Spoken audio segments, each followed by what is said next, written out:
Hi, my name is John. And my name is Lloyd. And we're the hosts of The Pint, a pop culture podcast. Lloyd, if you had to tell any of the people out there that might be listening to The Pint for the first time about anything unsavory or disconcerting we might do on the show, what would you warn them about? Well, sometimes we drop spoilers, and sometimes we swear like motherfucking sailors. Fuck yeah, we do. You heard it from him. You've been warned. Listen in.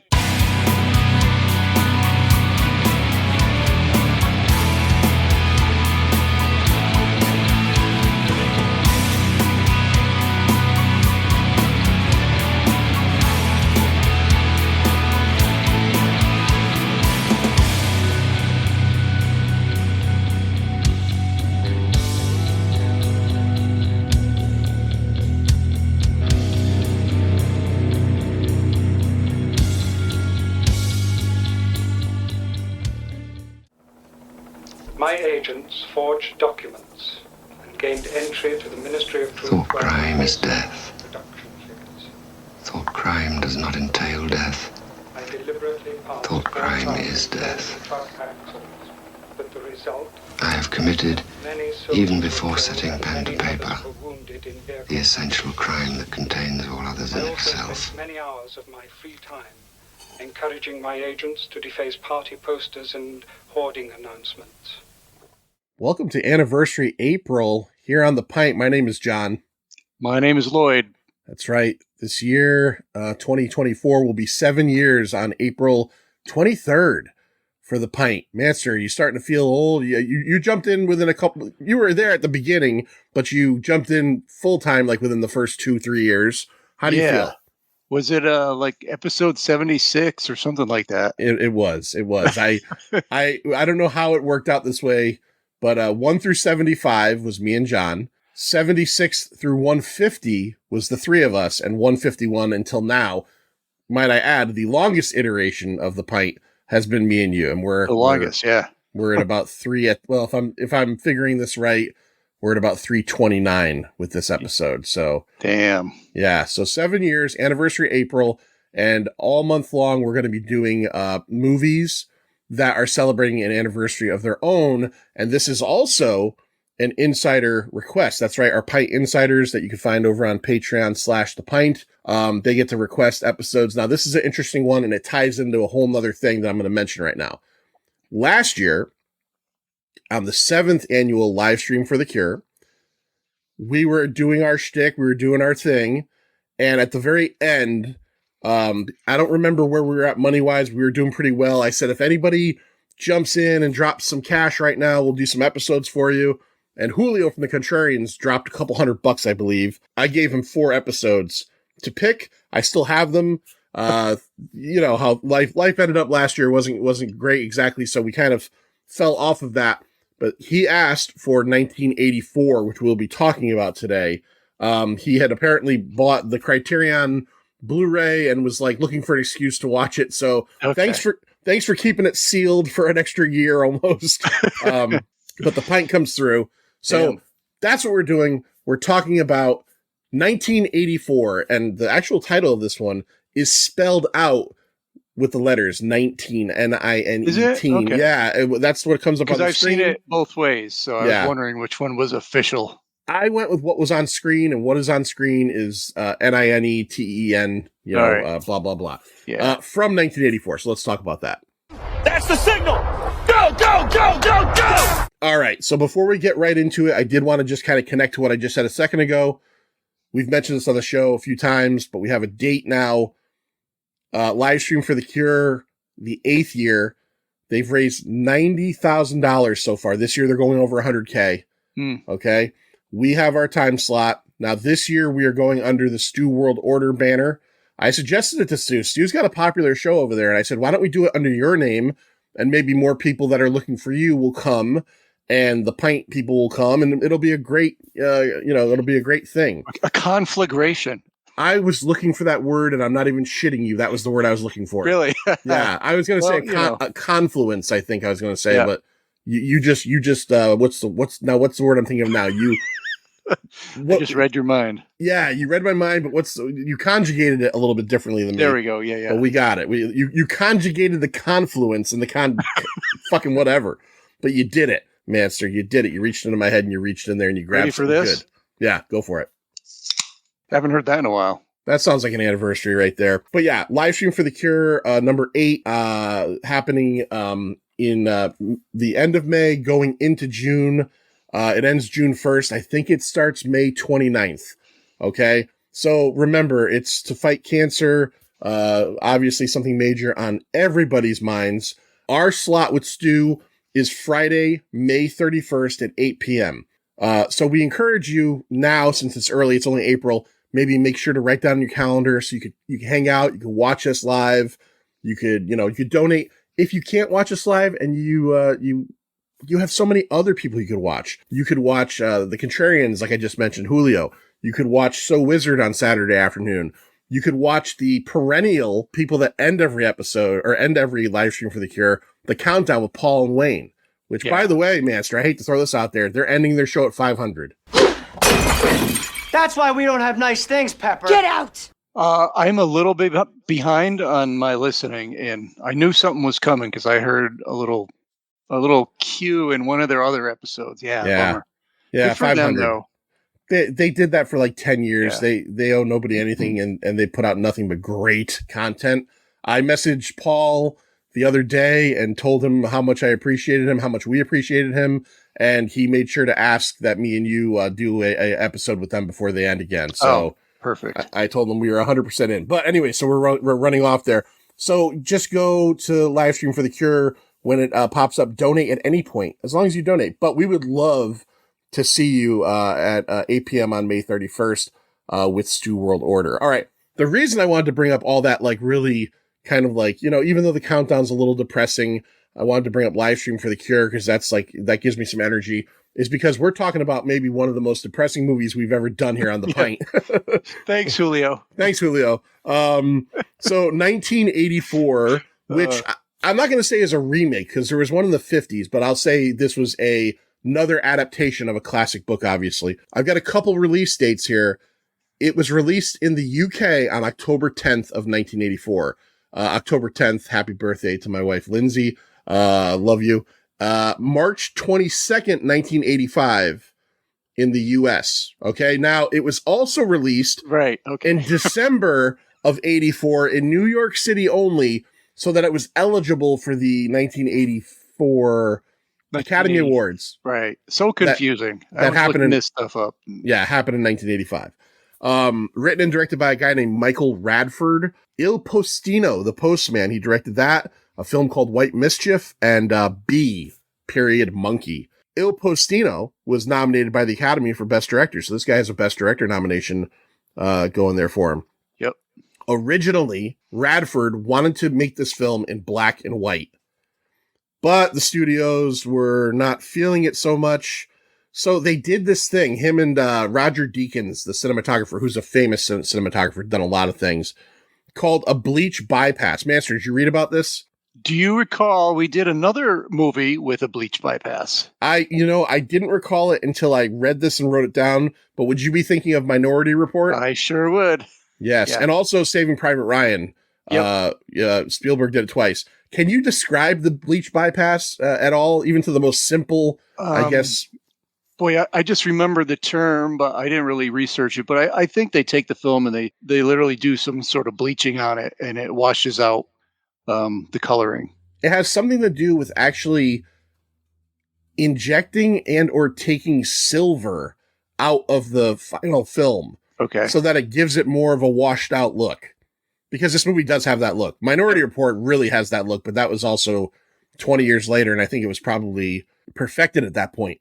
But like, apparently for this movie, it had to be done on all the negatives. It wasn't like just like, I don't understand. This is a question for the guys down at Vinegar Syndrome or something. A lot of work. But there was a lot of work to be done to do this. So, and this movie does have a very washed out, colorless tone, even though there is color. There are scenes in this movie that they repeat with a giant green landscape, a green kind of like rolling hills. it's so green because everything else is so fucking muted in this movie. Obviously, before we get into the writers, Michael Radford wrote, hold on. So Radford wrote the screenplay. Obviously, this is based on the 1949 novel by George Orwell. Didn't really get to see any success this book had. He died in 1950, complications of tuberculosis. Oh, really? I did not know that. Yeah. I remember reading this book. We talked earlier and you said you had never read it. Never. I read it. Funnily enough, this movie and this also was 40th year anniversary. Yes. Of my high school reunion, as well as the book or the movie. Jeez. Yeah, right. 40 years. And I was reading this. I remember I went to UConn. I drove up there in my senior high school year before the year is out to do whatever. And I was reading the book. My parents drove and I was reading the book. And I recall reading the book, and the passage that I was reading was of the day that I was actually reading it. And I thought that was pretty weird. That is pretty weird. Yeah. We've talked about this in the past, so I think you're going to remember. But do you remember the fact that like some of the days that they filmed sequences in this movie, they actually filmed on the day of? That's right. Yep. Yeah. Even though it was released in October, but yeah, it was filmed during the time that Orwell, envisioned it. Orwell also wrote Animal Farm, which is probably his best known book other than 1984. A book called Coming Up for Air and a book called Burmese Days. This was filmed between March and June of 1984. There were some reports that said it filmed all the way to October. It was released in October. And that's not just in one place. That's in multiple places. So that's just incorrect. Filmed all over, kind of London and, Wiltshire, England, London, Shepperton Studios in Shepperton, Surrey, UK, London, UK. This is one of the few films that was produced by Richard Branson's Virgin Films. It didn't last long. It was sold off by 1989. It did not have any real big hits. But there's one really interesting factor that Richard Branson played into this. And I know you're nodding your head. The Virgin Connection, eh? The Virgin Connection. What happened with the music on this one, Manster? Yeah, I was hoping you got into it. I looked at it briefly. I'm like, I bet you John covers that. But I guess they had already had a score. I forgot who the artist was that wrote the score. Dominic Muldowney. Dominic Muldowney. Okay, I'm not too familiar with him. No, me neither. But so they had that, and then they, I guess Virgin stepped in and decided that they want to commission the rock / pop group, the Eurythmics. I mean, everybody knows Eurythmics, right? Sweet Dreams. To do the soundtrack and the music for the movie. But they did put some of the original guys' stuff in there as well. So it was really contentious. Radford hired Muldowney and had him do a whole score. He liked the score. There is a theme for the country, state, or whatever you want to call it, of Oceania that's played in multiple scenes when they're having the rallies. And it's very much a sweeping, like, kind of orchestral thing. That is his, I think it's called either like, O Oceania. It's like their national anthem. Right. That is still his. But all the other music cues, which in the version I saw on Amazon Prime, were clearly like orchestral rock based, which was Eurythmics. Virgin insisted they wanted the Eurythmics to do this. Now I'm sure you read this. Maybe you didn't. It would have excited you. The first one? Who did they offer it to first? Yeah, it was going to be Bowie, but his price was way too high for him. David Bowie said, "I need more money than that, Richard, baby." Mm-hmm. so they said, "Okay, we'll get the Eurythmics. They're good, but they're cheap." Yeah. So it became a big area of contention. Radford was really pissed off at Richard Branson. In the end, there are apparently all kinds of versions of this movie in different spots out there with two different major changes. One of them is some of the versions has the Eurythmics soundtrack. Some of them have the Muldowney soundtrack, and some of them they re-corrected the bleach bypassing, which that was something Radford wanted. So I don't know. I guess the Criterion, from what I read, has both. So Julio, if you watch it, let us know if it offers different options on it. Yeah, I so go ahead and watch this movie more than once. That'd be all right. I was That's all gonna right say, for you. I was gonna say I would gladly buy the Criterion and watch multiple versions of this again in fucking hell because I just don't have that kind of time in my life to be that fucking sad. I told Manster, it's today, we're recording this, it's Wednesday. I said, I watched this Sunday night and I'm still not Depressed. feeling right. Yeah, I'm still depressed.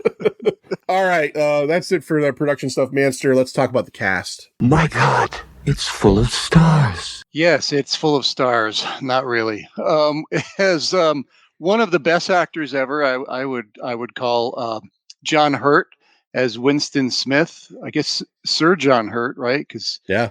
he was knighted by Queen Elizabeth in the second in 2015. He has received many, many accolades and awards. He played the Elephant Man, for crying out loud. He had an alien burst out of his chest. He did twice in Spaceballs too. Yeah. He was some dude in the Harry Potter movies I didn't watch. He's great. What could you say? I mean, he's a fantastic actor. I'll jump in real quick and say this. If you read any of the reviews of this movie, even the negative ones all credit John Hurt as being perfect in this role. Yeah, he's a perfect Winston Smith for sure. Yeah. Died of pancreatic cancer in 2017. Pretty sad. And then we have Richard Burton as O'Brien, a Welsh actor with a goddamn silky smooth baritone voice. Man, this guy. Does. Yeah. This is his final screen appearance because he died before the movie even was released. I guess they even put a little title card in for him, didn't they? I didn't see it, but what I'll tell you is I did read that he was really sick when he made this, and I'll tell you what, he looked good and he did a good job. Like they said, he did great. They said that he had a hard time like memorizing his lines. He was so sick, and I'd read that before I saw the movie, so I was like wondering if I'm going to watch this movie and really notice a guy who's like in the throes of dying. And fuck no, man, that guy was a pro to the end. He kills it. He's hard. He totally kills it. He's totally hard. And at least I thought he just had sort of not a defeated look, but a look of a man who's like, this is what I have to do, and I'm going to do it the best I can. Yeah. You know? Yeah. So he was a great actor, Shakespearean actor in the 50s. Sorry about that. I guess he was like touted to be the next, Sir Laurence Olivier. That sort of never happened, but he was nominated for 7 Academy Awards, never won any. I'm sure he's married and divorced twice to Elizabeth Taylor consecutively. 7 Academy Award losses, right? That's sad. But this dude bagged Elizabeth Taylor twice, and that was the woman that everybody on Earth wanted, right? Of course. She divorced him, and he got her back. He got her back. Big balls, Richard Burton. Big balls, Unreal. buddy. Yeah. Also, raging alcoholic for most of his adult life. Yeah. Yeah. Battled that all the way to the end. And eventually, I guess, died of a brain hemorrhage in, like I said, 1984, right before the movie. Did you read what one of his demands was to do this movie? What was it? You know how in the movie he, because everybody in this is obviously like wearing like what appears to be like janitorial clothes. Oh, yeah. He demanded that his coveralls be made in Savile Row in London by like the top tailors in the world. Yeah, I do remember that. That's fucking awesome. Good on you, Richard Burton. Also considered for this role was Paul Scofield, but I think he had some sort of crutches or some kind of issue going on at the time. Also Anthony Hopkins, Sean Connery, and Rod Steiger, but he nailed it.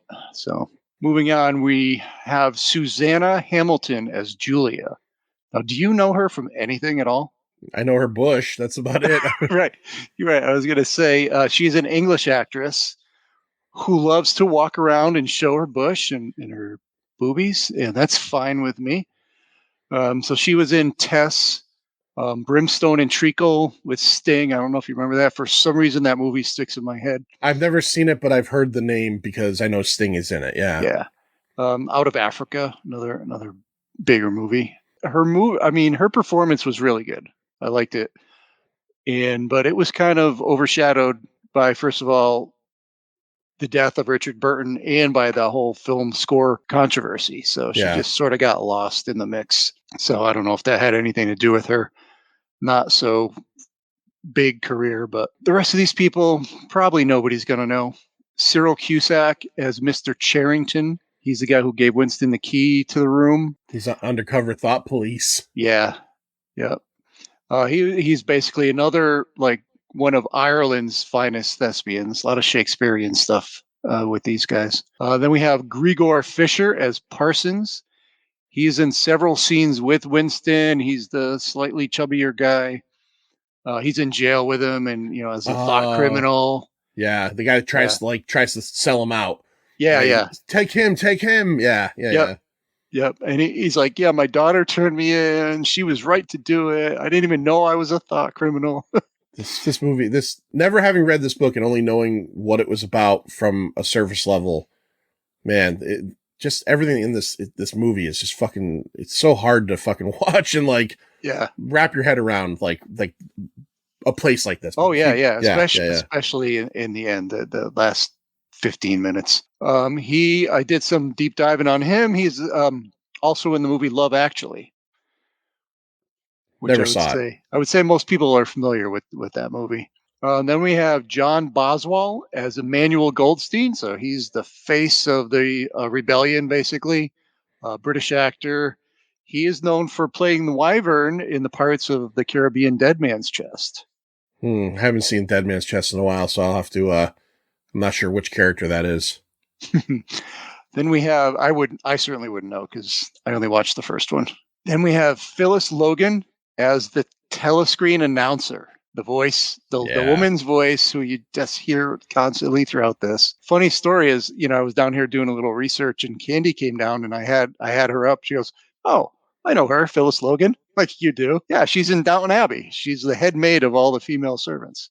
Oh, okay. Well, that's news to me. I never saw Downton Abbey either, but no, but I think if you're a British actor or actress, you're just in. Oh yeah, everything default, British. Yeah. like you're either in Love Actually or Downton Abbey. It happens. Right. And then I'll do one last one because you can't ignore this guy's face. Big Brother on the poster is played by Bob Flagg. Not a word said either. Not a single word said through the whole thing. Just a face on, not even like a face, but like a close-up face. Like if I get my face right up there. Yeah. All right. So the year is 1984, and we are in. There's posters everywhere. Ingsoc, which I had to look up. That means English socialism, but it's spelled INGSOC. And we are in the totalitarian state of Oceania. And here's some things we know about Oceania. Oceania is either at war with Eastasia or Eurasia. Right. But you're never quite sure which. Right. The people rally every morning. They don't say it in the movie, I don't think, but I read this afterwards in research. It's called the 2-minute hate. 2-minute hate rally, something like that. Yeah. Where they essentially are gathered around to watch newsreels of the wars that may be happening in these two places, and also to direct all of their anger at the Emmanuel Goldstein character, who is just told to them is the enemy. Yeah. Somehow he's the enemy of all of this, and these people are just fucking vehement. They have this kind of cross-armed. Or are they making a V? It looks like they're making an X, but victory. Yeah, because everything is for victory. Yeah, so they're screaming at the screen. They're throwing shit. It's a lot of fervor. And then fervor. There's a lot of fervor in these people.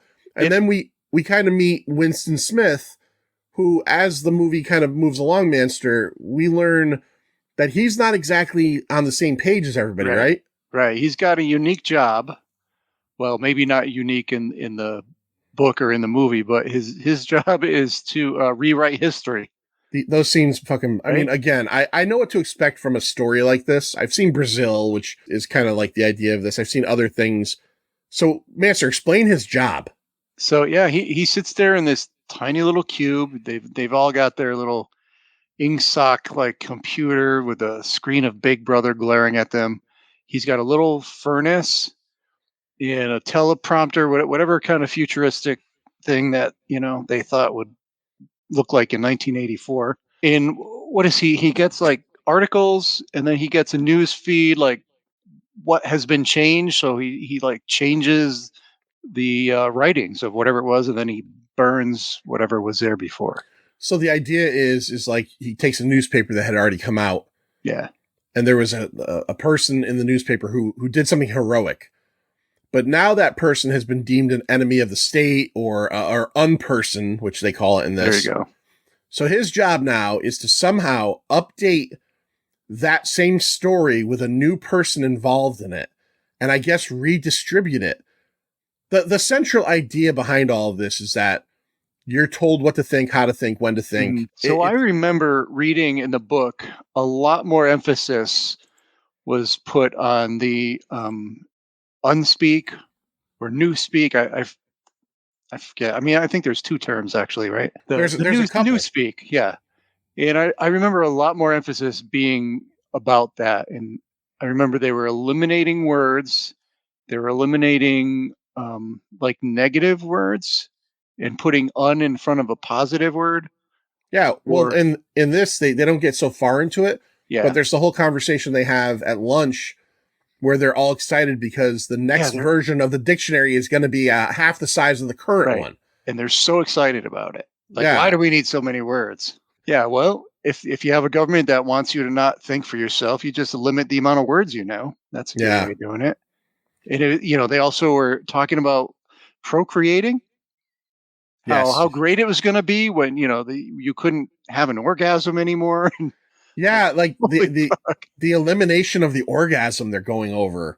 Yeah, and then like there's just weird like little daily bits of life for this guy. Like in the morning he has to get up and do calisthenics and get yelled at by some woman on a telescreen. She's like, I've had 4 children and I could touch my toes. Right. They also number 472, do it like this. Yeah. They never say it. Strongly suggest that the population is controlled with alcohol because everybody gets alcohol in this. And it's pretty clear that Winston is either an alcoholic or he's sick. He's coughing all the time. I'm sure nobody's healthy here really, but I thought that was going to play more into it where like maybe he was dying or something. So he lives this really terrible existence in this really terrible place, but he's also doing something in secret, Manster. What is he doing? He has a diary. And he basically just, kind of writes his true thoughts in the diary and he hides it away. He's got a little brick that pulls out. He slides it in there and covers it up. He's got to avoid any cameras or telescreens. Yep. Yeah. That's his thing. And then it's funny, like you going back to that 2 minutes of hate and you see all the people screaming, getting up and, really like pumping their fists and everything. And then you see him doing it and you see Julia doing it. And then you see their little furtive glances to each other because, hey, if you don't do it. So I'm sure everybody's doing it. And probably the people who are rebelling are probably doing it the most. Right. You know what I mean? So they don't look suspicious. Now, so the movie kind of moves into him falling in love with Julia. And one of the criticisms that I read, so what happens is they kind of have this little meet cute. She hands him a note. Yeah. And, it says, falls down. She falls down in front of him, hands him a note, meet me at this place. They meet at this place out in what they call the proletarian zone. Proletarian zone, pardon me. Which is like outside, which is still accessible, but I guess you're not supposed to venture out there too much.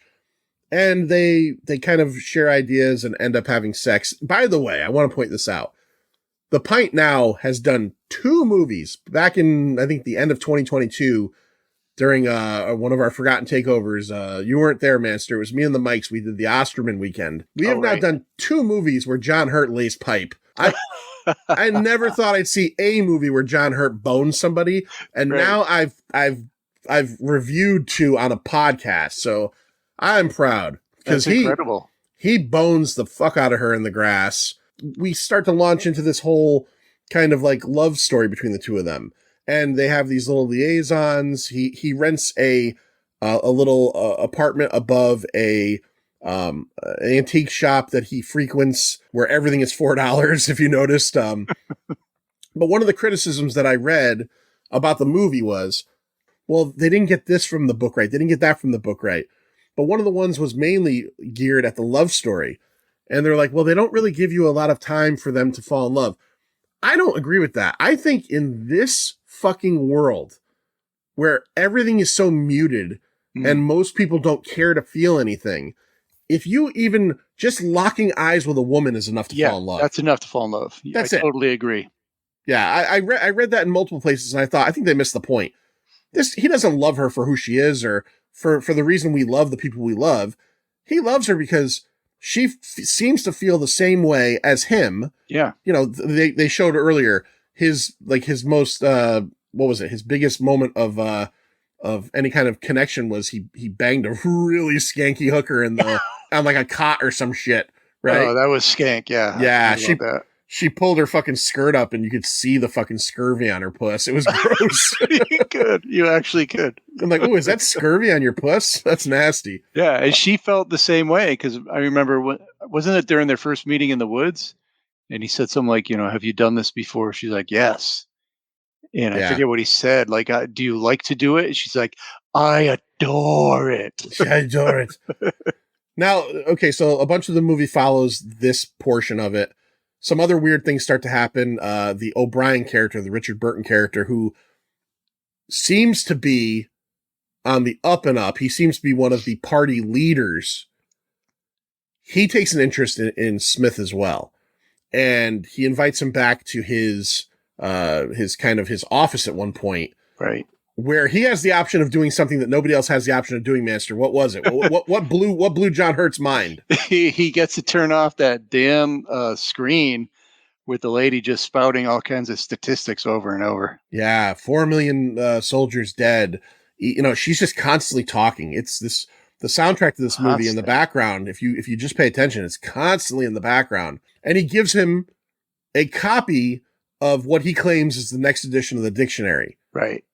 But when he takes it home and reads it, Manster, what is it? Yeah, you've heard of read between the lines. Yeah, really. This one's read between the pages. Every page. So the page reads as if it's the dictionary. Yeah. But then he notices that if you peel that page away from whatever's behind it, it's another page. And it is essentially the manifesto of Emmanuel Goldstein. Right. Who, as we mentioned, is the resistance leader. So he's being led to believe that the Richard Burton character, O'Brien, is part of this resistance. Yep. Now, I got a couple questions for you, And he Master. gives him some wine. He doesn't even know what wine is. He says this is called wine. And Winston doesn't give a fuck if it was gasoline. He drinks He just gulps. He gulps it down. He's like, oh, that was very oh, okay. All right, enjoy. So I have two questions for you. Do you think...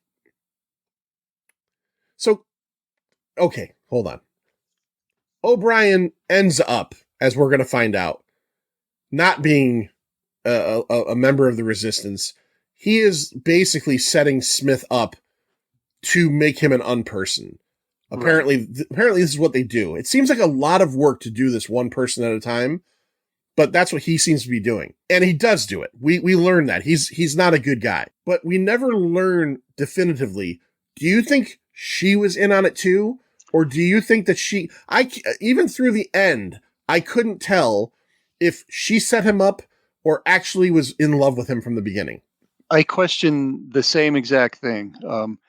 And like I said, I read the book 40 years ago, so I can't give you a definitive answer from my knowledge of the book. But yeah, it does seem, towards the end that maybe she was in on it, or maybe I think maybe what's more likely is maybe she gave it up so quickly that they turned her and, just made it sort of seem that way. Yeah. They end up getting caught during one of their many rendezvous because they don't get caught because of this. They get caught because the guy who owns the antique shop that he rents the room from is a undercover thought police agent. Right. But they also deserve to get caught because they get way too comfortable. They're walking around that room naked by the window. Yep. There's always helicopters like all the time, right? Yeah. Like flying around, looking at everything. There's cameras everywhere. I would have a hard time thinking that there is no camera in that room. If I was in there. And actually, he's shown where the camera is by the guy. He shows him that, this picture is framed and it's mounted to the wall. Yeah. And then it turns out when they get caught, that is the camera that had been watching them the whole time. Mm-hmm. So they end up getting taken in by the thought police and brought to, there's all these ministries. They get brought to the Ministry of Love, which is just like, it's such a weird concept, but like, you don't see what happens to her, Manster, but why don't you start going through kind of what Winston starts to go through? So I don't know if there's anything preceding this, but he is with Richard Burton in this room where he's just laying on a gurney.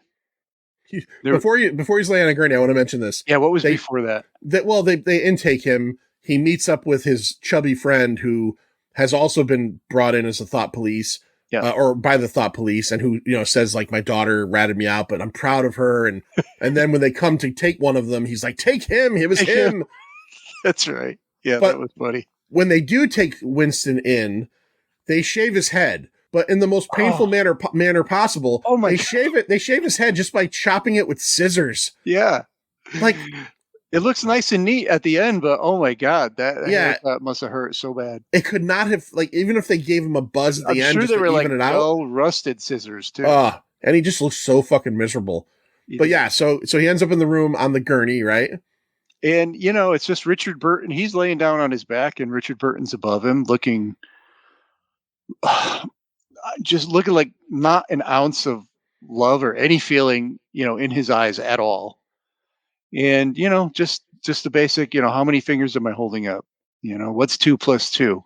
2 + 2 is 4. No, well, and then they have him strapped in, right? And they got his hands and his feet, and he's attached to some electrical contraption, and he's got a little guy there that cranks it up. He's like, 40 really hurts, but I like to crank it up to 90. So, that's what you're going to get.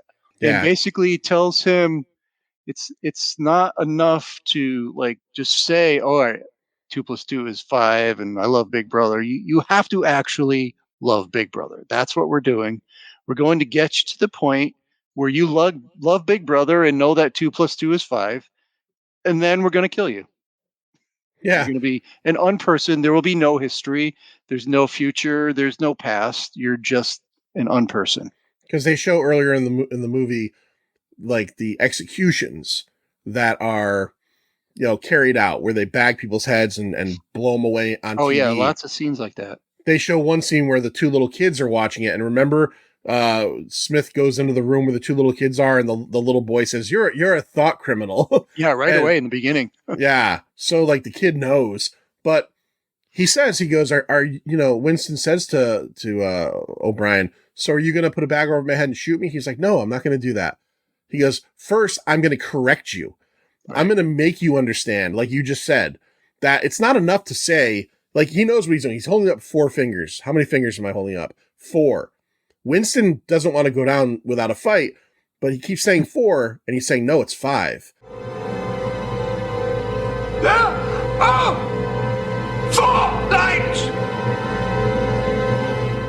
Even when he makes Winston, like, go into the worst pain possible on the torture rack, when Winston does say 5, he says, no. Nope. You saying 5 to appease me is not enough either. Right. You need to believe it's 5, even though I'm only holding up 4. Right. And that's a major thing in this movie, because even before they mentioned it, I mean, and I'm not like, I'm not dinging my bell for being a smart guy, but like one of my first thoughts is there even a war going on? There's no war happening. They're using this war to keep these people docile and under control. Right? There's no war in East Asia, in Eurasia, and they changed that. That's one of the other things he asked him is, where have our wars been in the last couple of years? East Asia. No. East Asia has been our ally for all these years, but clearly in the movie earlier on, they're saying East Asia. Yep. Right? Now it's Eurasia. It's flipping. Can you imagine living in a society of such mind control and such constant confusion that you just give up?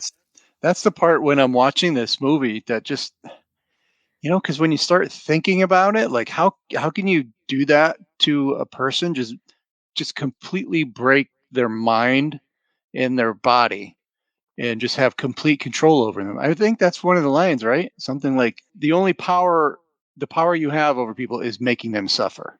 Yeah. Yeah, and That's it. That's all they care about. that's exactly what he's doing. He's making him suffer. He's going to break him to believe what everybody else believes. And then, like, right? So we get to a point where it seems like Winston's been there for a while because he's falling apart. Literally Falling apart. One of the grossest scenes of the movie is he has him looking in a mirror, and Winston looks like he's emaciated. He looks like he's as sick as can be. And O'Brien just reaches into the front of his mouth and pulls one of his front teeth out. Like, Yeah. not like, yanks. He just like fucking bloop, like plops it out. John Hurt is so good at that sort of physical. I don't know what, it's not physical horror, but his body language. Like, I mean, he did it in Alien. He did it in Elephant Man. He did it in this. I'll be totally honest with you. The end of this movie had me I won't say in tears. It had me choked up through John Hurt's acting because he was so pathetic. He was at one point, he's like almost like cry moaning because he's so hurt and so beaten. It broke my heart. This movie is a hard fucking watch. Like I don't know. Like I knew 1984 was not like, not like a fun and happy watch or a read, right. But like it really fucking, it will break the reader. It really kind of bashed you over the head. So he takes the tooth out, and then we get to a point where he's going to hit him with his final fucking torture. Now, there have been flashbacks through the movie where Winston, his mother had died when he was young, and he has these memories of seeing her body on the ground covered in rats. So he has this weird rat thing going on. What's the final torture, Master? Right. We haven't really spoken about it yet, but Room 101 is the place where everyone is afraid of. Right. No one knows what's behind the door of Room 101. But when he gets in there, basically, it's just your greatest fear. They're going to take you in there and they're going to make you face your greatest fear. And his was rats because, like you said, when he was younger, he stole some chocolate from his mother and sister. He ran away, came back, and they were completely gone. And the room was just filled with rats. His torture is strapped into this seat with this, just this medieval cage strapped onto his face. Fuck that thing. With two just like rabid, starving rats fighting each other the whole time. Fighting each other in the final chamber. Then there's a door, there's a middle chamber, and then there's a door, and then there's his face. And so they start in the last chamber. And so what happens? He tells him, he's like, I'm going to open the first door. They're going to be closer to your face. If you don't tell me what I want to hear, if you don't, kind of get to the point of Big Brother is the shit, then I'm going to open the last door.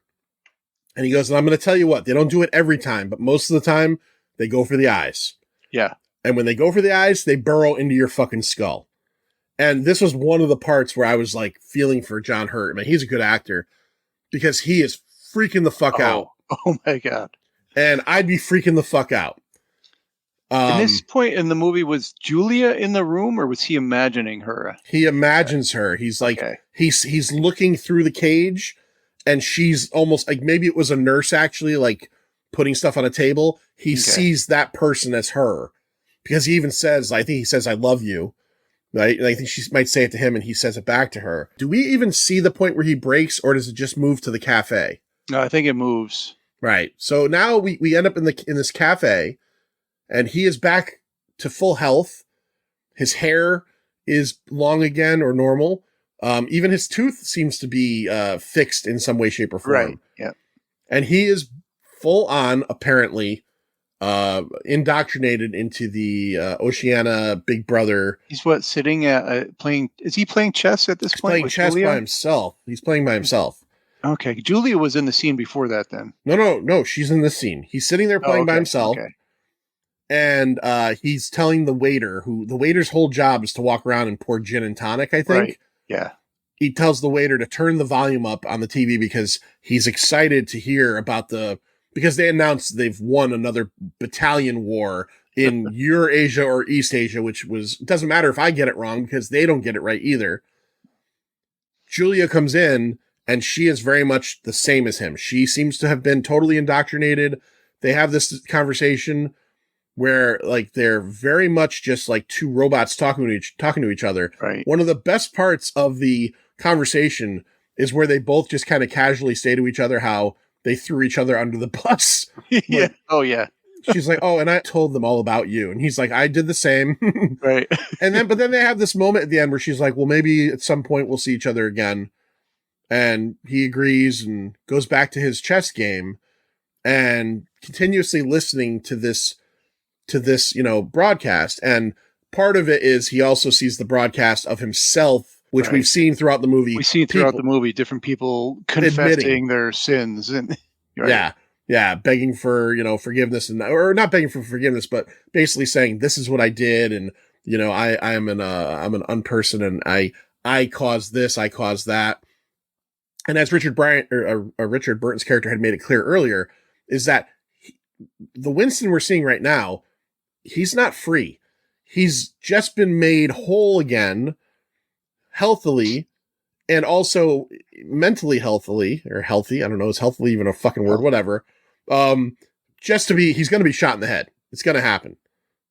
But then, as the movie is ending, he kind of just gets this look on his face as he's watching her, I think, walk across the street, right? Mm-hmm. And he says, "I love you" again. So there's this little moment of almost victory, because you're like, oh, it didn't work on him. Like, he still has... And he even writes in the dust on the shelf, he writes 2 + 2 =, but leaves it blank. He leaves it blank because he's not putting 4, but he's also not putting 5 because he knows. Yeah. But then the movie just fucking ends. And, it just ends. And nothing is better than when it started. And he's going to be executed. I mean, there's really, unless there's like 1984 Part 2, Winston's Revenge. Oh, which, God. This summer, Winston Smith is back and he's pissed the fuck off. 1985. 1985. John Hurt, a Mac 10 machine gun. Brigitte Nielsen. All right. God, what a depressing movie. Yeah, man, we're starting April off on a fucking sad note. All right. So for you, Julio, as an insider, you requested it and we gave it to you. So that is 1984's 1984. Manster, let's talk about the BO. Let's talk about the box office. Where's the money? When are you going to get the money? Why aren't you getting the money now? And so on. So please, the money. All right. So if you found anything different than what I did, let me know, because I found this movie difficult to find certain information. But the budget was originally 2.5 million pounds. But it said it needed additional funding, but I don't know how much that was. And I don't know the pound to dollar ratio back in 1984. What are you, stupid? Yeah, right. So for that weekend, it was very limited release. So it made $29,897, and it was number 16 on the charts just that weekend. There's a lot of other movies that came out because we're talking December. Yeah. So a lot of movies trying to make that cutoff. So number 14, these are all first week movies.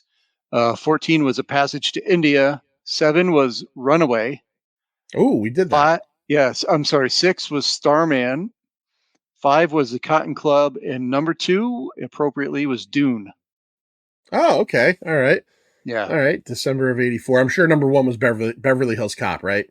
So yeah, I'll tell you the year that year. So it came in number 87. So this is worldwide because again the numbers were funny. So worldwide, it came in number 87 at $8.4 million. Okay, not a lot, not too great. Fucking depressing movie. So nobody's going to see that twice. Yeah, nobody went back to see 1984 3 fucking times. That's for sure. Number 5, The Karate Kid. Number 4, Gremlins. Number 3, Indiana Jones and the Temple of Doom. Number 2, Ghostbusters. And number 1, indeed, Beverly Hills Cop. Every episode we do of 84 and 85, I remember that thing dominated. That and Back to the Future the next year. Yep. All right, let's rate this thing. Watch a few movies, take a few notes. It was fun. If you've never heard the pint before, here's how it works. 0 is the worst thing ever. 5 is the best thing ever. Quarter and half scale are optional. I'll go first on this one. Had never seen this before. I'm glad Julio picked it because I'm glad I watched it. I'll never watch it again. It really is a heavy movie. I cannot be one of those people who compare it negatively to the book, which I did read quite a bit of, because I only know the movie. I like what they did with the movie. They immersed me in a world I didn't want to be in. They immersed me in a feeling I didn't want to feel. They immersed me in just awfulness. It's one of those movies where you kind of like take stock afterwards and go, things aren't that bad after all. Yeah. It's heavy. Good cast. John Hurt is awesome in this. There's just something about him, and I'm not kidding when I tell you that last 15 minutes through the torture stuff where he is simultaneously resisting, he is simultaneously losing everything, and then just like all the pain and torment that he's exposed to and letting out.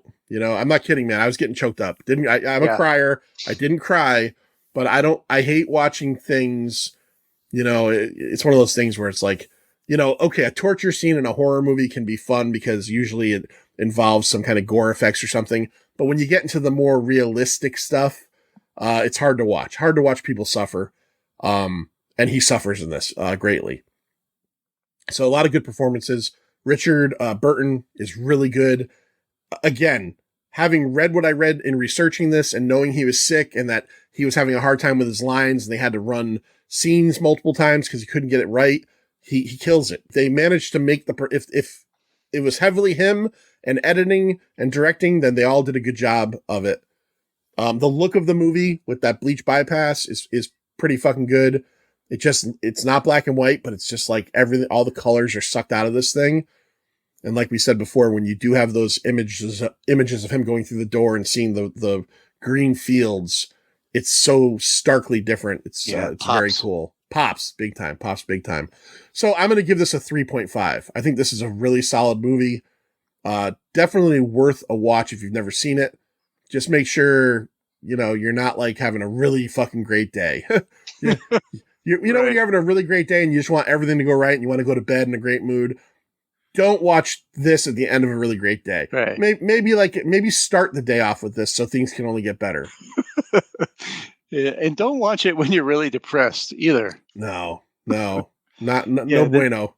This thing just basically shows you the horrors of this extreme level of control, this whole autocratic power, oligarchy. Yeah, there's so many ways to say that, but the end of that quote about the suffering, O'Brien says, obedience is not enough. Power is inflicting pain and humiliation. Otherwise, you cannot be sure. Power is tearing human minds apart and putting them together in new shapes of your own choosing. Yeah. Oh, fuck. Yeah. So you said everything pretty much I was going to say. The movie's bleak and dreary, but with moments of beauty, which is crazy. Everyone puts in a great performance. I do admire it as a really good adaptation of a significant historical book. It's not enjoyable to watch, and it's probably something I will never watch again. But it's funny you gave it a 3.5 because I gave it the same exact score, 3.5. Yeah, super solid movie making. It really is. It really is. And it's interesting the history of it. With the soundtrack is interesting. I would go as far as watching YouTube clips of to see scenes with the different scores. But yeah, I'm not digging into that 4K criterion like Julio and watching like 5 different versions, like the director's cut, the cut with the Eurythmics score, the cut with the Dominic fucking Moldoni. No, I can't do it.